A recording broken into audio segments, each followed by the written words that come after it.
আজ সানডে, তাই সকালবেলা ঘুম থেকে উঠেই ভাবলাম, না আর আজকে সারাদিনটা ল্যাদ খাবো না, একটু কাজ করা যাক।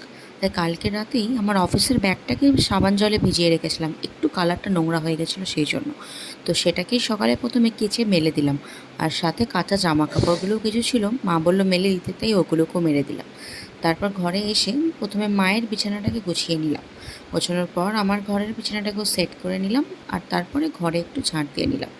ঝাঁট দেওয়ার পর বসেছিলাম নিজের ওই ব্যাঙ্গেলের সেটটাকে একটু দেখতে। ওইগুলো দেখা দেখির পর কফি খেয়ে নিলাম। কফি খাওয়ার পর আজকে ঠিক করেছিলাম শ্যাম্পু করব, তাই মাথায় এই তেলটা প্রথমে লাগিয়ে নিলাম। আর ওদিকে মা রবীন্দ্রসঙ্গীত চালিয়ে শুনতে শুনতে রান্না করছে। তো রান্নার ফাঁকে আমার একটা অভ্যাস আছে, মাকে কি রান্না করেছে একটু দেখা, তাই ঝুড়ে তুলে তুলে দেখছিলাম। একদিকে মাছ, ফুলকপি, ওদিকে ডাল ছিল, লেবু কাটা ছিল। তো বুঝে গেলাম দুপুরে আজকে কী খাওয়া দাওয়া হতে চলেছে। আর এই দেখো, ঝাড় দিতে গিয়ে এই লাইটটাকে খুঁজে পেয়েছি। আমার ওই বাক্সর খাবারের পেছনে কখন পড়ে গেছিলো খেয়ালই করিনি, জ্বালিয়ে দেখলাম জ্বলছে। তারপর মা এই চাউমিনটা দিয়েছিল, সেটা খেলাম। আজকে জানো তো, দুপুরের লাঞ্চটাই মিস হয়ে গেছে, এত লেট করে খেয়েছি।